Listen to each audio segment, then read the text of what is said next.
were you like the funny person with your friends, or did you just like jump out there and jump into the career?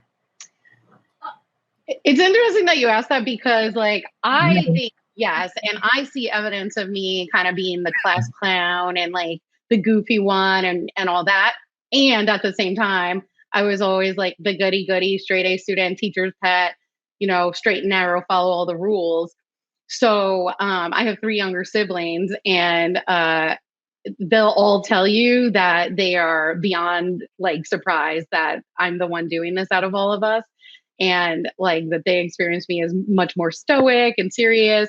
And I'm out here like slinging dick jokes. And they're like, who knew you had that in you, And so like, it's just, yeah, it's interesting, like people's perception. But at the same time, like, I mean, I grew up in a large family, multi-ethnic family. There was a lot of sarcasm. There was a lot of high volume communication. So, I think like in some ways, like the environment I was in was just so conducive to it.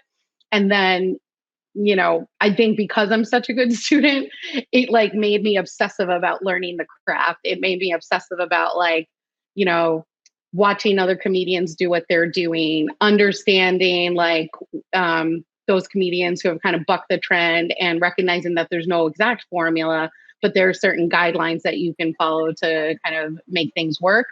There's actually a podcast called The History of Stand-Up, and it's co-hosted by a professional comedian named Wayne Fetterman, who has done stand-up, acting. He actually teaches stand-up comedy at USC.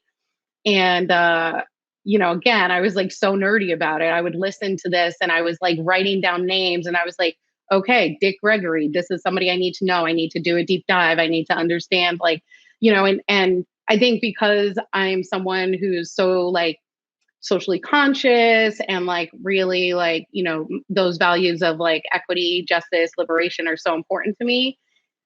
It's also been really important to understand like how I can like represent that in my comedy without being like preachy or like, how I might be in the classroom.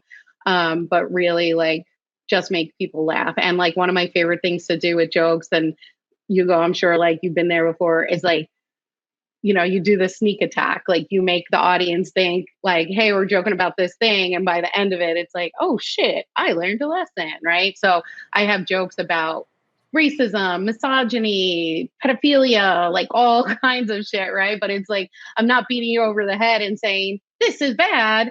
I'm just like, bringing you along on a journey and a story with me. And then you come to your own conclusions.